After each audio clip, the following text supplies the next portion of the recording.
Astrobot is an incredible title.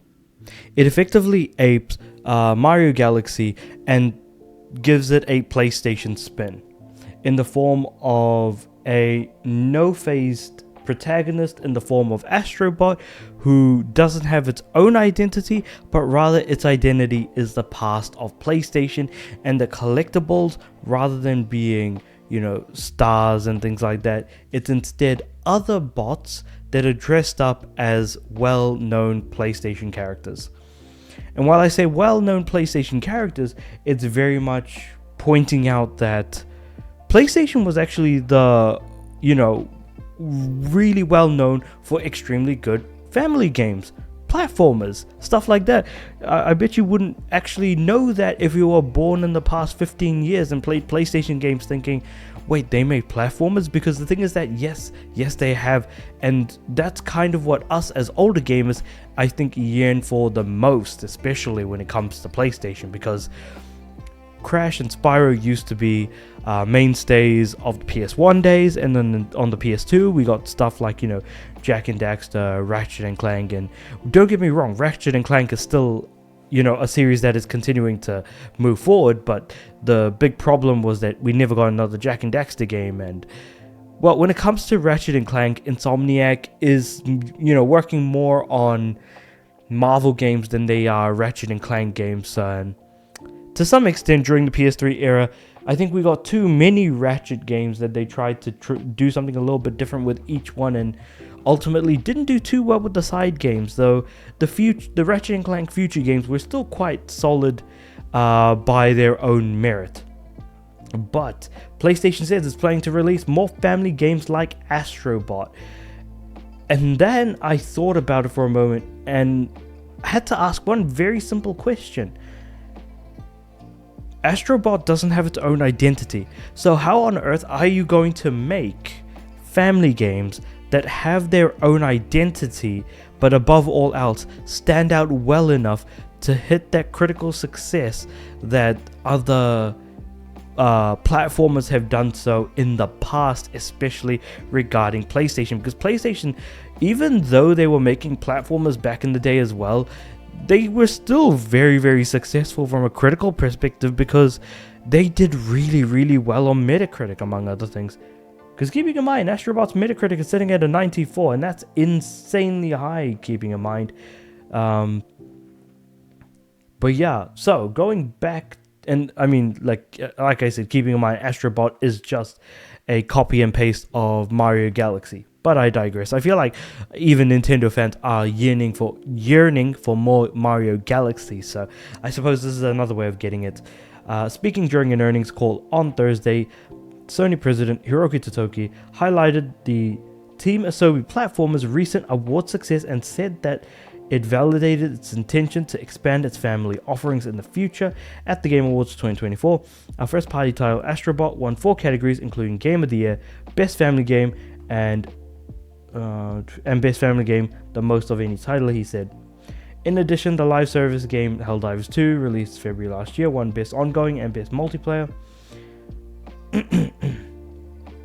Astrobot also won Game of the Year at the Game Awards, Game of the Year at the New York Game Awards, and the VGC Game of the Year, which, I mean, we're on VGC's website, so I feel like they are certainly going to be validating that with absolute certainty. But this is the rub. So I didn't realize that the VGC article already had it, so I was going to bring up the Gematsu article, but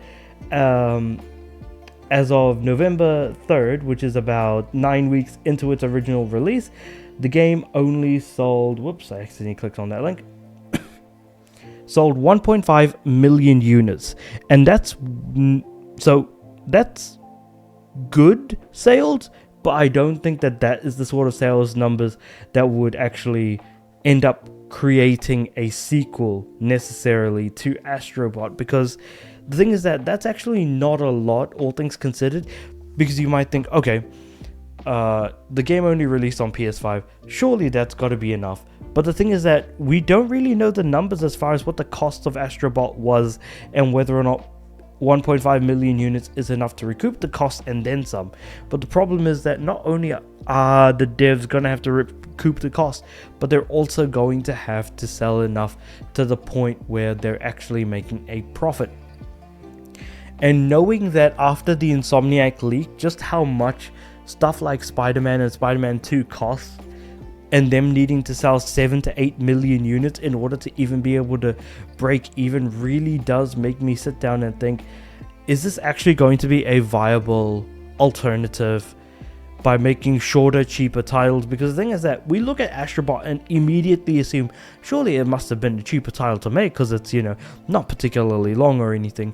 But the thing is that they've released so many DLC levels since the release of the game that I wouldn't be surprised that if the game actually was quite expensive to make. Again, we don't have those numbers and I'm no accountant, so I wouldn't really be able to tell you. It's just that it's great for branding ultimately, and I do agree with what Herman Hulst has to say in this next paragraph, which is commenting on the game around its launch. PlayStation Studios boss Herman Hulst claimed that Astrobot's IP was a very, very important brand for PlayStation going forward. And he says very, very important, but the way I look at his statement here is that it's probably important to sell nostalgia to people while not creating the actual IPs that, make the nostalgia, because I don't think Astrobot is really an IP. I think that Astrobot is an amalgamation of nostalgic IP from the past. Because I don't think we're ever going to see like the main character from White Knight Chronicles appear as like a bot in Astrobot, for example. But I digress. Again, there's like so many games and franchises from PlayStation's history that I want to see a return from or a return to, but it's highly unlikely that's ever going to happen. Ape Escape being another one, but we're going to put a pin in Ape Escape because I am going to be talking about that shortly. So yeah, Astro is very, very important to PlayStation, he said. Obviously, we had the pre-install with PlayStation 5 that millions have embraced and loved, and I think that's becoming a little bit of a platform to launch this new game now. It's remarkable that a very small team is able to deliver a game that is so big. It's really become a great game in itself, and it's become a celebration of everything PlayStation at this point. And that's kind of what makes me angry about it, is that it's a celebration of everything PlayStation up until this point. But the problem is, I would very much like the celebration to continue as we bring those IPs from the past moving forward with us, not just as remakes and remasters, but also potentially new games within each franchise. Because keeping in mind, we're going to be talking about Ape Escape. Sure enough, we are getting Metal Gear Solid Delta Snake Eater. And at the end of the PlayStation showcase, or the PlayStation State of Play that they did recently, they did talk about this game, and they showed off at the end a monkey from Ape Escape. And sure enough, that is a reference to the Snake versus Monkey minigame, which featured in Metal Gear Solid 3, as well as the remake Metal Gear Solid Delta Snake Eater, that is a crossover between Metal Gear and the Ape Escape series, in which Snake has to go around and capture these damn monkeys. And of course, how can you not recognize these monkeys, these apes? And granted, Ape Escape was made during a time, Ape Escape 1 and 2 were made during a time when the actual thumbsticks were actually added onto controllers, because the original PS1 controllers did not have thumbsticks. It did not have those analog sticks. And so when they did introduce them, they had to show off the tech somehow, and as a result, they created the Ape Escape series, because the left stick is used to move, and then the right stick is used for whatever gadget you have equipped. So triangle, either it was square or triangle, I can't remember which, is to switch the gadget that you have from the net to a stun baton to just other random items that you can get. But ideally, when you see a monkey, you equip the net, you chase the monkey, and then use the right stick to try and capture the monkey, as if you're using it like a twin stick shooter. You just kind of, aim you don't really aim, you just use the thumbstick in the right thumbstick in the direction of which you want to actually use the net to capture the monkey. And I thought that that was kind of a cool idea. But that being said, we did not see Ape Escape all that much since Ape Escape 2. I mean, yeah, we did get Ape Escape Portable as well and Ape Academy, but I guess beyond the PSP era, we didn't get much more from the mid 2000s. So that's really, really unfortunate to see. It's just cool to see the return of this absolutely bizarre minigame that I thought we wouldn't get back, because we didn't actually get it during the re-release of Metal Gear Solid 2 and 3, the HD collection that we got for PS3, PS Vita. And I'm pretty sure that may or may not have come out on Xbox at some point, but yeah. And for the Xbox version of Metal Gear Solid Delta Snake Eater, the Snake versus Monkey thing is actually going to be completely replaced by Bomberman instead, but I digress. So yeah, there you go. It's so all things considered, with Astrobot, it just makes me wonder if Sony is ever going to go back to their old franchises and actually create more. They're looking to do more family stuff, but what does that family stuff look like at the end of the day?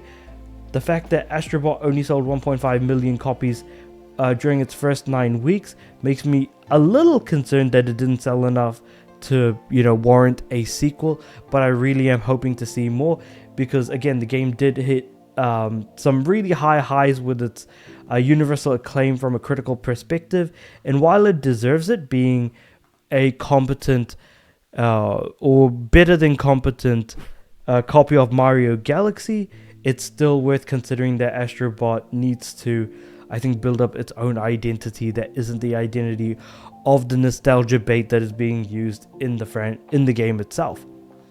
And also the fact that, hey, we are still at least getting some older PlayStation IPs in ways that we didn't expect, in the form of Snake vs. Monkey with the Ape Escape monkeys, but that's just kind of like a separate thing altogether. So with all that being said, and like this little quick summary that I've done, let me know what you guys think about all of this in the comments below.